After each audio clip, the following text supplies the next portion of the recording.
But we'll see. The Spirit has been struggling in the current meta. Yeah. So as we enter the draft, I think when it comes to the picks, you'd want to start off with looking at the XP lane picks for Kid Bomba. He likes explosive heroes. The disruptive ones, TC Lapu, are the ones that come to mind. He plays a pretty mean Harlot as well. The last time we saw Harlot was actually at the hands of Sawo back in MSC, and of course I think that's the performance that sticks with a lot of people because it was the one that was definitely a coin flip every time. Yeah, and speaking of coin flip, man, part of this is also just the gold lane in general. You know, ever since this meta has kind of shifted to allow those gold laners to go for not just the traditional marksman that we're used to seeing, but also these fighter gold laners that they can pick up. That's one of the things that we're going to see in test here, actually, even for someone like Hiko to go ahead and adapt to that. We saw shades of that before, but you know, the priorities I feel like for each team, we've still seen a lot of the Kalea priorities get picked up. That's banned here, but then you start to shift focus to even in the jungle. You know, there was a time where, yeah, you would see a lot more of the utilities picked up. Baksha's still mainly there. Fredrin, like we saw from the last series, pop up. But, you know, it takes that specific lineup to work. This is interesting, though. A Valentina first pick for Evil. Yeah. I think it's this whole Sora deal. Sora's open, and instead of picking them up themselves, they just decided to pick up the Valentina first, blocking the Sora. But as always, so blind.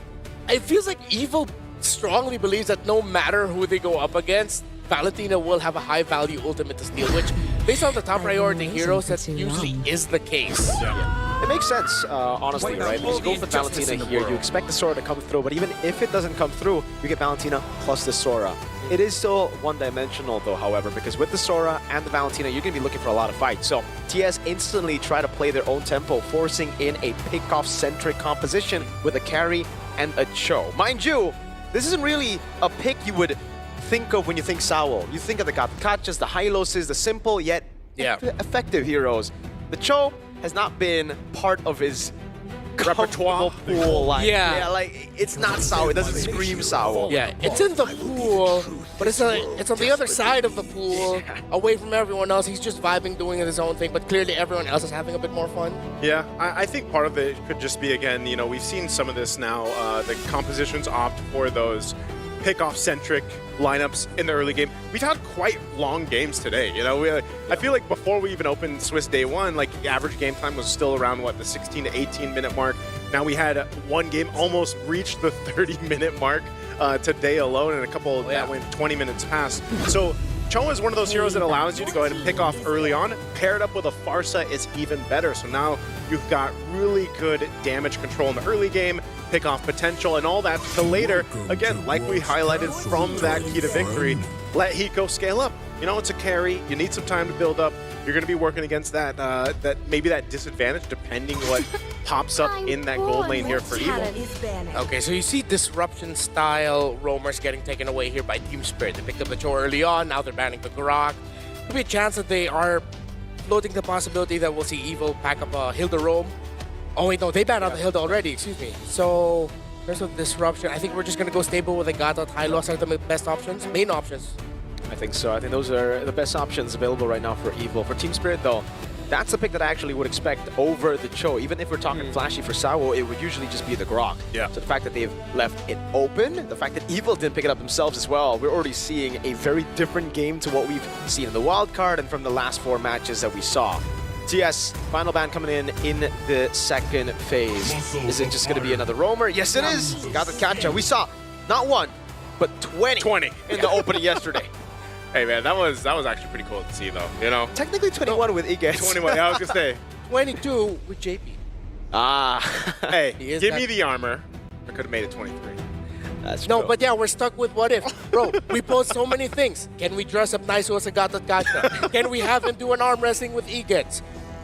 We missed out, bro. No, the guy was massive, by the way. I mean, yeah, he was. Dude, like, I stood next to him and I was like, dude, I mean, I was out-angled in every angle. Yeah, at least you're taller. Yeah, that's true. No, but that was the first time in my life I saw Naisu as small. Yeah, that's true. Next to Igets. But yeah, okay, so we're not going to see Gatot here. We're not going to see Baksha either. Could be a easy... I mean, they're not going to swerve the Cho anywhere else, right? There's no place to put it with the XP. That's clearly just the roam pick.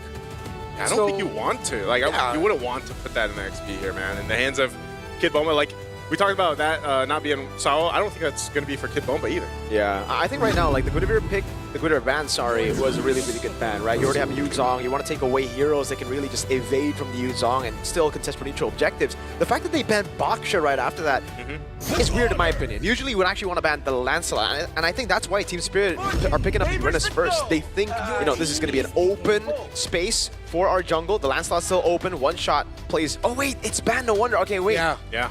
So, okay, that makes a whole lot of sense. Now it's tough for one shot. Ooh, what's he gonna play? It's Integral and Claude, and it's really, really good against the Farsa too. Yeah, I completely missed the Lancelot there, so... Upon the edge. Oh, I am not a fan of the Nolan, especially against a Tig and a Valen. These are two picks that usually just do really well against the Nolan. Yeah, I think One Shot decided to play hard mode here, Naisu. Oh, wow. Yeah, this is one of those situations where you're just not like...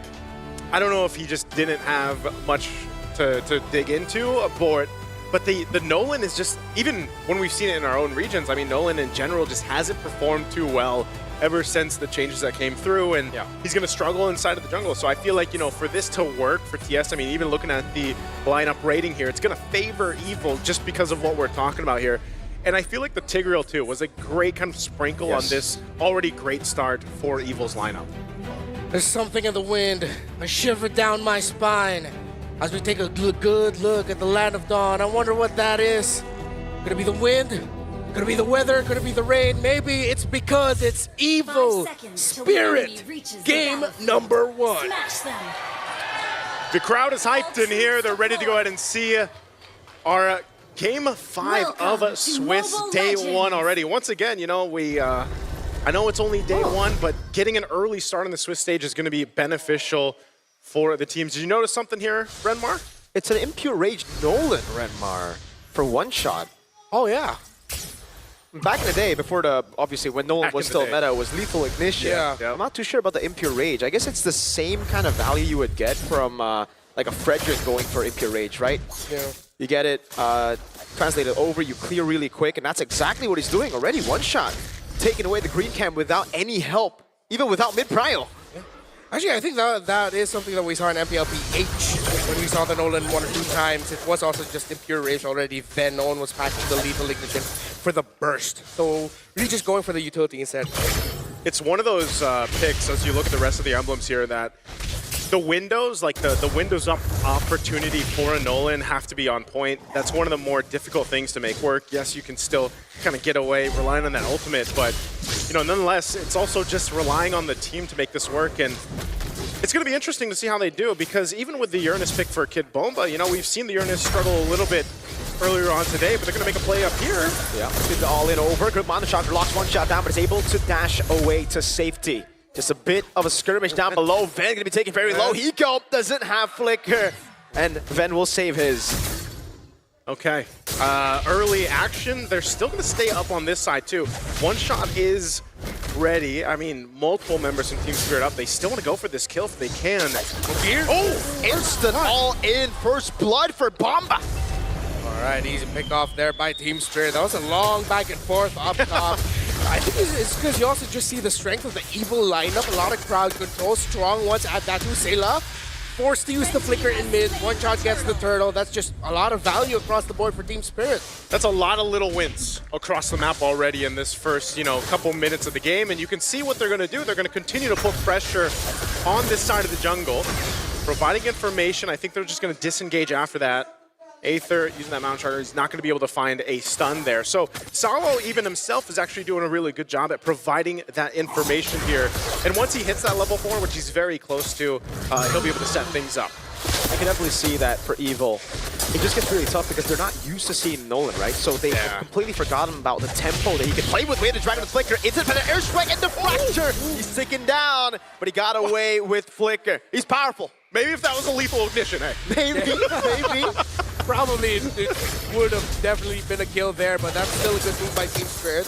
Sawo setting the tempo now after they got the ball rolling after that first turtle. And yeah, I gotta agree with you. I think that's the tricky thing about Nolan when he hasn't shown up in a while. Is like he's good at just showing up, dealing a bunch of bursts, making it look like the team is backed off, and the next thing you know, he's back. Yeah, it's one of the highlights that he played into, you know, when Nolan was picked up so much before. They're gonna, I thought they were gonna actually go for a kick here, but not able to get the angle they were looking for. You can see Sayla was holding on to the feathered airstrike. They're still a bit of ways from this turtle to come up here, though. So powerful. Once he's landing on that level 4 on this Tigreal, we'll see if they can then make a counter punch themselves. Right now, they're just kind of scrambling around. You can really see the difference, though, in itemization as well, because Sawo, he went for a red roam item first before the conceal. This is usually what you go for, so you get gold, XP, quick. Powerful, went for conceal all the way from the start. That's when he's just been really falling behind in level. He only now just got level 4. Sawo's going to be looking for the play again. Knows he doesn't have the flicker, but won't be able to find the kick in time. The Shun Fu was not used to cancel out the hammer knockup. Was he just wait? Did he wait a little bit? It seemed like he waited a little bit too long. It's like, you know, he almost kind of faked himself out on that one, trying to set it up, but they're going to push Aether back. Yeah, Bomba's just doing so much right now. Pops in the Consecration. Ven even getting chunked there by the Uranus. Sawo is going to have to wait for the cooldown of Wade the Dragon to be back up with Sunset Lover on the Feather Airstrike. Trying to find an opening here. Here, Aether powerful all together. Here's Sawo. He's going to be zoned away. That's going to be Black Dragon from over to one shot. Mountain shot to appeal for himself now. Is powerful. It's going to be there with the Implosion, hiding back away. Kid Bomba able to flicker out. Now Sawo is caught in the midst of it all and gets taken very low. One shot. Still able to win out the retreat. Bomba again against 4. Will be able to buy enough time getting one as one shot dives in under turret. Powerful's low. One shot gets a double. Sunset Lover setting up, but they got a turret juggle well. Fade away. Powerful gets out again. Powerful gets out, but at the cost of his team, man. I mean, that was a whole lot for Team Spirit to capitalize on. That's Tixalon. Lance Real? Lance Real. Lance Real, Lance Real. Smooth move. Clean from Sawo. Already shutting the doubters up about his choke. Yeah, I think he's showing us that there's a comfort for him. Showing us? Yeah, he's showing us, man. He's showing us. He's making it work, definitely. Glowing Wand now for Sayla, Dominus Eyes for Sawo. The Team Spirit, they can't keep this up. Again, expected when you have a lineup with a Uranus and a Cho together, you're most likely going to be dominating the early game, as Evil will be looking for the power spike around the Claw. They have to start playing for Ven now and see if they can give him significantly faster farm. Yeah, well, that's one of the unfortunate things about a Claude. You know, you basically have to wait for that Trinity to come up. Oh, no. Whoa. Oh, no. Yeah, the kill goes over to Powerful. Sawo's going to be caught on the turret by the Mountain Shocker, but they are able to get a trade off of it, and it's Sayla. I'm interested. I'm wondering, did he also get caught by the Tigreal there? Because, yeah, the Implosion's gone, so great response from Evil to at least get something on both sides of the map. Yeah, I think Kid Bomba did not expect the full commit there. Yeah. I mean, I'm sure he's happy, thinking that, like, oh, you had to use your ultimate on me. But at the end of the day, a win is a win for Evil, especially with the team trying to catch up. 12 seconds before the next turtle spawns, Ven is still trying to catch up on the item. Still only has one full item, and that's the Corrosion Scythe. Yeah, that's what I was saying. You need plenty of time to build up there, man. And that's one of the unfortunate things about Claude. But once it's there, you know, this combination, this team comp, that Evil does have. Look at one it can't shot. work. Yeah, well, look at. I mean, he's been here the entire game, man. This is maybe what Nolan does best. You know, the traps. Always great to have a Nolan play like that, but it really is again off-putting for Evil. They pop in Mountain Shocker actually is able to show where the Nolan is, so they go straight for it. Gear goes over Petrify. Instant Purify out now. Sawo with the way the Dragon able to lock Gear down, but it's giving the Implosion the peel away from them, but they go all in again. The Blazing Duet is able to get Sawo down, but now one shot joins in the fight. Fracture doesn't land. Aether able to get the turtle. Team Spirit looking for the chase, but won't be able to chase all the way unless the Feather Airstrike comes up in time. Sunset Lover gets the shot, and one shot. It's looking for the combo fracture. Sayla gets out with the Valentina. This is just something about Nolan, man. It's just like he's lacking that damage that we saw so much before when he was kind of busted, you know? But now it's more so of, like you mentioned, Renmar earlier, Nolan kind of is there to keep you on your toes, you know? He shows up when you least expect it. He's able to pop up some damage, then he disengages. But he has been in the jungle of Evil. And even though Evil's able to find some things here and there across the map, they still have so much ground to cover. I mean, again, looking at the itemization here, they just don't have much to survive that burst that's coming through. And part of this is, again, Sunset Lover with the Genius Wand and the Lightning Truncheon now. His Feathered Airstrikes do quite a bit of damage to soften up that lineup of Evil. Yeah, around a 1,300 gold lead for the carry over the Claude, close to 2,000 for the Nolan over the YSS. So the main damage dealer is not having a good time here for Evil, and that really means they need to find a way to slow things down. But it's tough to do that when you're up against a team that has a Joe and a Farsa. They can continue being aggressive. There's no reason for them to slow things down. They can't keep it up the way that they've been doing the past few minutes. And now even Kid Bomba is in this still. Great cancel on the Implosion. Oh no, the BMI coming down as well. Good take by Sayla on the way. The Dragon Bakir is taken so low, and One Shot's able to trade his Roamer's life for a tier 2 down below. Okay, Sawa going down there made Ben using the Blazing Duet look like just an afterthought. It was fine. Evil still got a small win there in the end. Ooh. Yeah, but you see what's happening here, man. If they spend a little bit too long in front, even their tankier members, their tankier heroes are getting shredded to half health. Wow. There it is, Swift Trinity achieved already for Hiko under that 10-minute mark. So, you know, he's online to carry. Maybe once he builds maybe the Malefic Gun, gets a little bit of range here, he's going to be shredding them even further. This is an easy Lord take for Team Spirit to now go ahead and get ready to march towards the space. And I really like the fact that this is something that we've been talking about all the way from before Wildcard as well, but the mid laner not having to go for Glowing Wand anymore, right? Sunset Lover, he's so ahead now, and he just goes straight for Genius Wand and Lightning Truncheon, and that's why you see the explosive damage from those feathered airstrikes. Even Gear, he can't handle that, dude. And it's all because they don't need to go and buy out, spend unnecessary resources on the Glowing Wand. Yeah, they don't need to worry about any regen here, so it's all good. Just go straight for the damage, and now it looks like Spirit might be able to get a lot of inhibitors here. They could, I think if they could go for the full Brazilian, I think they can. Just the full wax. I looked at, we made eye contact for a second there because I was like, full Brazilian, man. Hey. It'll be a bare naked face. Yeah, that's true. It's going to be exposed, as I like to call it. They get rid of the Holy Shield, all right? That's about it right now. They are going to go for another wave. Bottom mid. But yeah, for now, it's just playing it safe. They don't really need to do anything too crazy. Bomba does pop in Consecration, baits on the Mountain Shocker away, and now tries to zone them. The backline is here. Goes in for the Furious Stab and the Petrify, and is able to land it on Hiko as Sayla steals the Feather Airstrike and zones them back, says, all right, that's enough, brother.